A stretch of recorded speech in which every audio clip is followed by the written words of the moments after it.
로고스 채플 CMM 중보기도에 오신 여러분들을 주의 이름으로 환영합니다.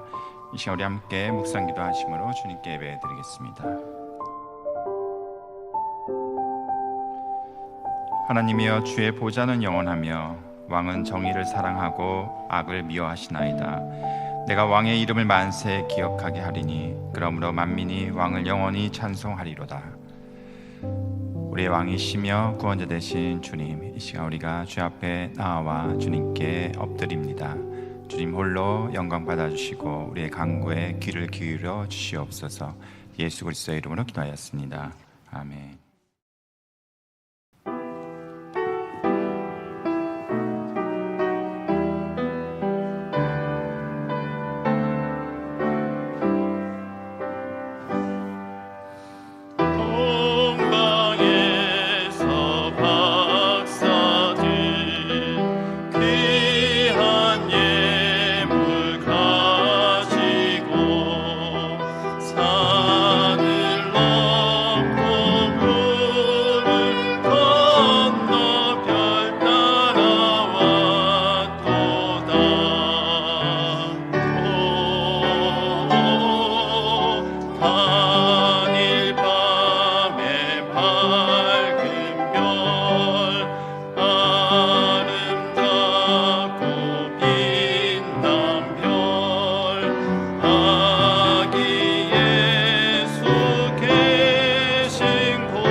기도오려 상조회 회원님들을 위해서 다 함께 중보기도 하겠습니다. 먼저 지난 한 주 저희 기도오려 상조회로 많은 회원님들의 병원 방문 보고가 있었습니다.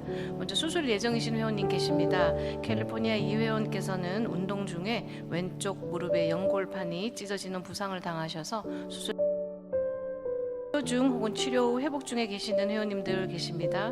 조지아의 최 회원께서는 무릎 관절 재활 치료를 하고 계십니다. 많이 힘들지만 주님의 일하심을 깨닫습니다. 감사합니다 하셨습니다.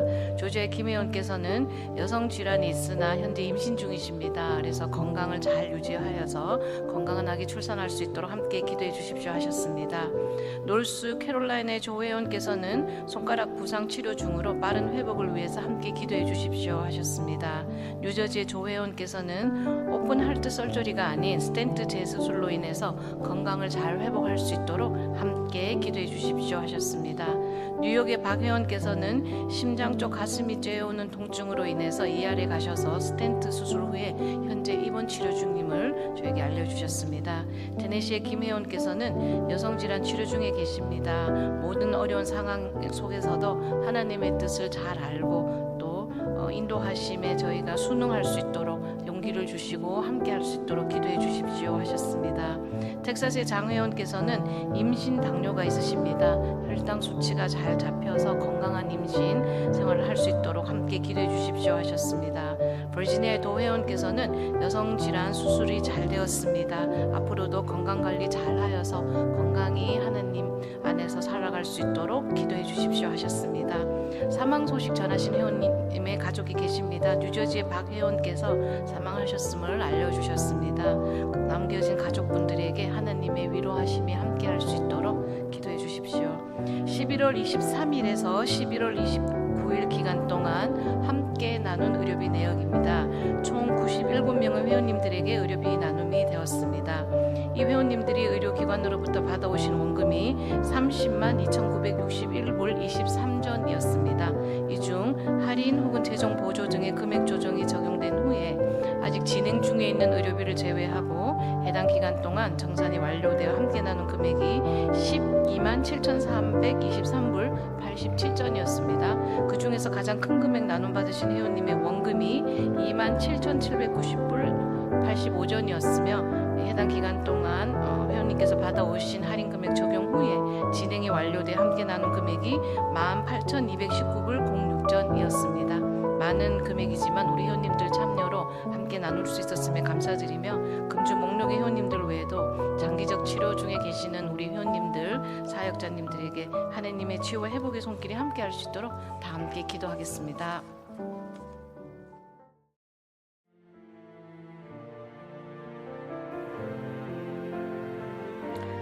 여호와께 감사하라. 그는 선하시며 그 인자하심이 영원하심이로다.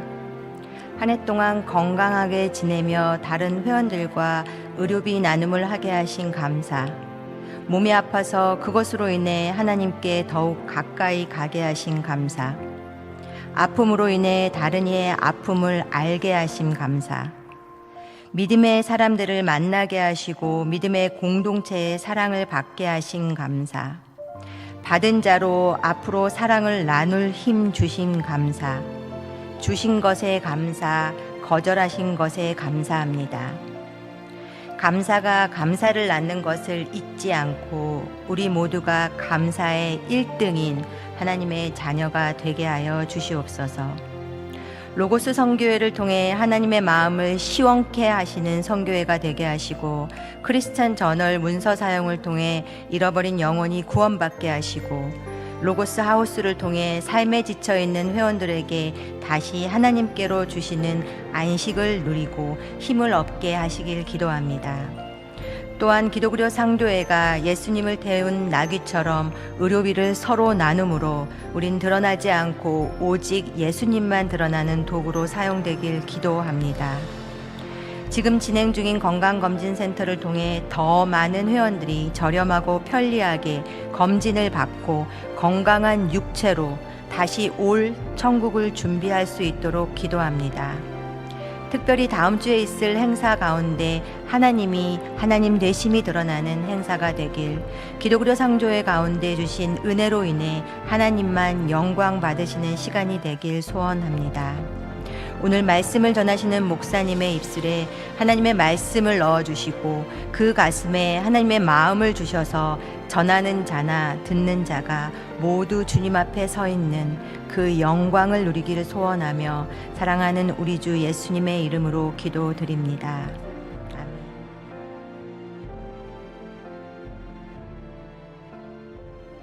하나님의 말씀 마태복음 2장 1절에서 12절 말씀 되겠습니다. 마태복음 2장 1절에서 12절 말씀을 우리 한 절씩 교독하시겠습니다. 헤롯 왕 때에 예수께서 유대의 베들레헴에서 나심에 동방으로부터 박사들이 예루살렘에 이르러 말하되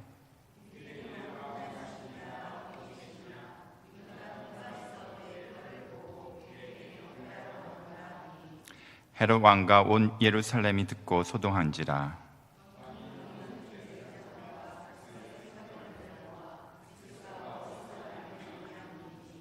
이르되 유대 베들레헴 이오니 이는 선지자로 이렇게 기록된 바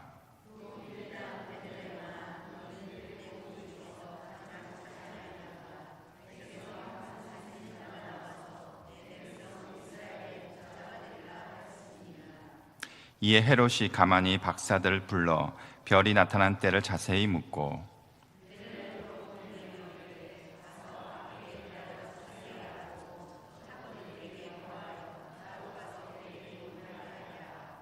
박사들이 왕의 말을 듣고 갈새 동방에서 보던 그 별이 문득 앞서 인도하여 가다가 아기 있는 곳 위에 머물러 서 있는지라. 집에 들어가 아기와 그의 어머니 마리아가 함께 있는 것을 보고 엎드려 아기께 경배하고 보배합을 열어 황금과 유황과 몰약을 예물로 드리니라. 그들은 꿈에 헤롯에게로 돌아가지 말라 지시하심을 받아 다른 길로 고국에 돌아가니라. 아멘.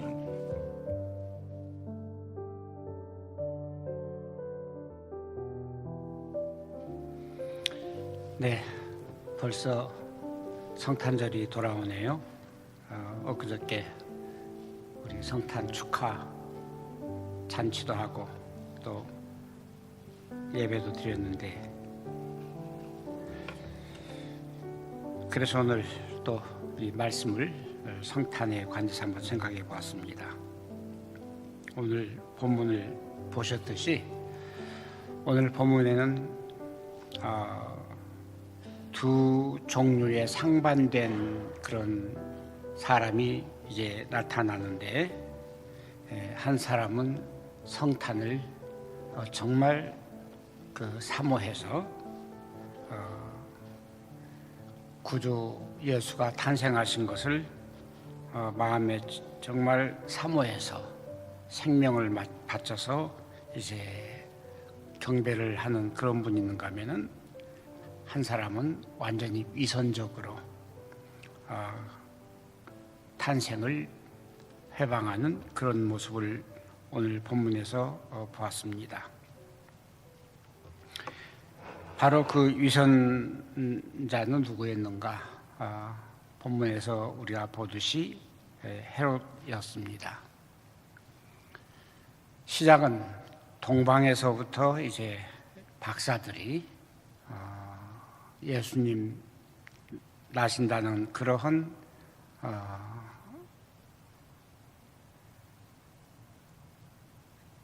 모습을 이제 생각하면서 멀리서 이제 와서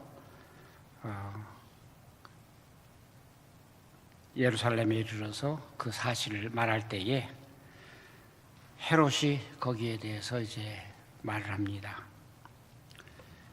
도대체 새로 날 그 왕은 누구며 어디서 나느냐, 이렇게 묻습니다. 그때에 이 제사장들과 그 백성들의 서기관들이 아주 잘 알고 있었던 것을 본문에서 보는데, 유대 땅 그 베들레헴이라는 작은 도시에서 날 거라는 그런 기록이 있습니다. 이렇게 대답을 합니다. 그랬을 때에 이 헤롯은 그 박사들을 가만히 불러서 나도 가서 이제 경배하도록 해라, 이제 이렇게 해서 대화가 시작되고, 오늘 말씀을 우리가 함께 보았습니다. 우선 헤롯이 나도 가서 그에게 경배하라, 언뜻 들으면은 헤롯도 참 신앙이 있는 사람으로, 그리고 새 왕 구주가 나신다고 하니까 어떤 면으로 봐서는 정말 반가워서 하는 말처럼도 들릴 수가 있습니다. 나도 가서 그에게 경배하게 하라. 결국 사실은 겉으로는 그렇게 말하지만은 속으로는 이 헤롯은 전혀 다른 그런 마음을 품고 있는 것을 우리가 잘 압니다. 만약에 세상에서 이스라엘을 다스릴 그런 왕이 나온다고 하면은 자기 위치가 위험해지고, 그리고 왕위를 빼갈 수밖에 없다 하는 그런 생각에서 가서 경배하게 될 때에 그 아기를 어떻게든 없이 하려고 하는 그런 야심 속에서 나도 가서 경배하도록 하라는 그런 외식을 떤 것으로 우리는 잘 압니다. 그 다음에 그는 자기의 왕권을 끝까지 세세토록 이어가기 위해서는 다른 왕이 나는 것을 전혀 허락할 수도 없고, 그 왕을 그대로 둘 수가 없다는 사실을 자기 이기심으로 새로 나는 그 왕을 처치하려는 그런 생각을 합니다. 한편 두렵습니다. 만약에 정말 세상에 왕이 나서 자기의 그 위치가 흔들리거나 아니면은 잃게 되면은 어떻게 할까 하는 그러한 그 두려움 속에서 그는 이 박사들을 조용히 불러서 도대체 그 왕이 어디서 태어난다더냐 이렇게 묻습니다. 그리고 역시 그 제사장과 이 서기관들에게 묻습니다. 대제사장과 서기관들은 굉장히 이 성경에 박식했습니다. 아마 누구보다도 구약 성경을 꿰뚫었던 것 같습니다. 그렇기 때문에 기록되어 있는 메시아 탄생을 유대 땅 작은 고을 베들레헴에서 태어나리라고 하는 그러한 그 내용을 충분히 갈파하고 있었습니다. 어느 누구도 따라올 수 없는 성경 내용에 그 박식한 이런 사람들이었습니다. 그러나 그 박식한 성경 지식과는 달리 그것을 믿지 아니했다는 사실입니다. 정말 그 세상에 나타날 그 구세주가 탄생한다고 하면은 그 대제사장이나 서기관들이 그 자리에 있을 수가 없었겠죠. 그러나 이 사람들은 지식적으로는 충분히 알고 있지만은 믿음이 가질 않아요. 오늘날 우리도 성경은 많이 알고 성경을 몇 번 통독했다, 10번, 20번, 100번 통독을 했다고 하지만은 그러나 마치 이 대제사장과 혹은 이 서기관들처럼 이렇게 성경은 알지만은 믿지 못하는, 천국이 있다는 성경 말씀을 알면서도 천국이 안 믿어지는, 솔직히 그렇지 않습니까? 이 서기관과 대제사장들은 박식한 그 성경 지식과는 달리 믿음이 없었습니다. 그 지식과 함께 믿음이 있었으면 얼마나 좋았겠습니까? 지금 메시아가 베들레헴에서 탄생했는데 그 메시아를 영접하고 그를 높였더라면 얼마나 좋았을까? 그러나 그네들은 지식과 믿음이 전혀 상관없는 그러한 모습을 우리에게 보여줍니다. 그러므로 그는 믿지 못하니 지식은 우리에게 실천을 할 수 있도록 하는 것이 아닙니다. 지식은 그냥 알고 있지 우리의 손발을 움직일 수 있는 것은 아니죠. 그러나 심령의 믿음이 있을 때는 다릅니다. 지식과 함께 믿음이 있을 때는 그 믿음이라고 하는 것은 우리의 손발을 움직일 수 있는, 다시 말해서 실천할 수 있는 그러한 능력을 우리에게 부어줍니다. 그러므로 지식만 있고 믿음이 없다고 하면은 손발을 움직일 수 없는 불구자지만은 확실한 지식과 믿음이 서로 관계가 있고 함께 한다고 하면은 그때부터는 달라질 게 있는데 바로 지식과 실천을 할 수 있는 이런 것을 우리가 생각해 볼 수가 있습니다. 결국 이 대제사장과 서기관들은 말씀 지식은 많았지만은 실천과 순종하는 그런 행동은 전혀 볼 수가 없었습니다. 그러나 이 진실한 동방 박사들을 생각해 봅니다. 본문에 있듯이 그네들은 동방이라고 하는 그 먼 곳에서 별을 보고 그에게 경배하러 왔다고 했습니다. 학자들은 여러 가지 설을 우리에게 제시합니다. 동방이라는 그 장소는 도대체 어디일까? 그냥 동방이라고 했기 때문에 막연합니다. 어떤 학자는 페르시아라는 그런 학자도 있고, 어느 학자는 바벨론이라고 하는 그런 학자도 있고, 어느 학자는 아라비아 남쪽 어디 먼 곳이라고 이렇게 주장하는 사람들도 있습니다. 여하튼 이 모든 거리는 적어도 1000km에서 1500km 이상 떨어진 먼 거리라고 하는 것은 학자들이 다 동의를 합니다. 적어도 이러한 먼 거리를 오기 위해서는 약 70일간 걸렸을 것이라고 생각을 합니다. 그렇다면 70일 동안 걸어서 오는데 그것은 보통 여행이 아니죠. 오늘처럼 먼 거리를 비행기 타고 가든지 아니면 차를 몰고 가든지 오늘 자동 주행하는 그런 테슬라 같은 좋은 차를 가면은 편하겠지만은 걸어서 1500km, 1000km 이상 이렇게 온다고 할 때는 결코 육신적으로 즐거운 여행이 아니었을 것입니다.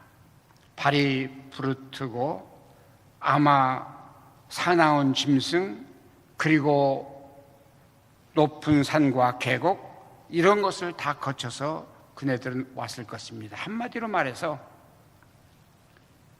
세상에 태어나시는 구세주를 경배하기 위해서 그네들은 알고 있는 지식과 그리고 알고 있는 지식을 믿는 그것이 충분했다는 사실입니다. 그렇기 때문에 그네들은 그 믿음에 자기의 생명을 바칠 수가 있었습니다. 이 생명을 건 이 긴 여행, 거기에는 충분한 믿음의 실천과 순종 그리고 희생, 다음에 전능하신 새로 나신 구세주께 경배한다는 그런 생각이었습니다. 그리고 3가지 선물을 드립니다. 황금과 유향과 몰약이었습니다. 황금이 무엇입니까? 왜 황금을 드렸을까? 왜 유향을 드렸을까? 왜 몰약을 드렸을까? 생각해 보신 적 있습니까? 아마 아시겠죠. 황금은 바로 새로 나신 그 핏덩이 아기 예수지만은 그 핏덩이 아기 예수가 세상을 구원하신 그리스도라는 사실을, 주는 그리스도시요 살아계신 하나님의 아들이라는 이 사실을 분명히 베드로보다 먼저 고백한 내용입니다. 그래서 왕께만 드리는 황금을 드렸습니다. 그러면 왜 유향을 드렸는가? 유향은 마태복음 26장 7절 혹은 12절에 보면은 니고데모가 예수님의 시신에 바르기 위해서 그 유향과 그 향을 100근씩이나 들고 왔습니다. 무슨 말인가 하면은 유향을 드렸다고 하는 것은 비록 세상의 구주로 나셨지만은 이 구주는 나를 위한, 나 이 박사들을 위한 하나님 앞에 드릴 제물이라는 사실을 믿고 그리고 알고 그 유향을 들고 왔습니다. 갓난아이 앞에 당장 유향이 뭐가 필요했겠습니까? 많은 그네들은 벌써 갈보리를 바라버리고 십자가를 바라보고 그네들은 유향을 가지고 왔습니다. 몰약입니다. 아시는 대로 이 몰약은, 제가 말씀을 잘못 드렸는데 이 니고데모가 몰약을 100근씩이나 가지고 옵니다. 그리고 침향을 가지고 옵니다마는 이 몰약은 시신의 속에 넣어서 부패 방지를 하는, 다시 말해서 유향은 한 여성이 예수님께 향유를 부어드릴 때에 가룟 유다가 책망을 합니다. 300데나리나 되는 그 향을 왜 낭비하느냐 할 때에 예수님께서 하신 말씀이 뭐였죠? 아니라 이 여성이 하는 것은 내 장사, 내가 죽어서 이제 장사할 때 쓰려두고 하는 그러한 것이라고 말씀하는 거 봐서는 유향 드린 것은 예수님의 죽으심을 나타내고, 몰약은 역시 시신에 예수님께서 3일 동안 그래도 그 무덤에 들어가셨을 때에 그 몰약을 채워드리기 위해서, 다시 말해서 이 박사들은 생명 걸고 예수님 앞에 오셨지만은 그 함께 황금과 유향과 몰약을 드렸던 것은 예수님의 만왕의 왕이라는 사실을 증거하고, 그리고 예수님의 죽음과 그리고 부활을 증거하는 그런 모습으로 우리가 봅니다. 그러므로 오늘날 세상에서 이 성탄을 맞이했을 때에 정말 그 흥분하고 떠들썩하게 지낼 일은 아니라 하는 것을 우리가 압니다. 마리아가 처녀 잉태해서 거의 아이가 태에서 뛰어놀 때에 그는 시몬이라는 선지자에게 다음과 같은 예언을 받습니다. 그 아이가 나서 자라게 될 때에는 마치 내 심장에다가 칼을 꽂는 그런 아픔이 있을 것이라는 사실.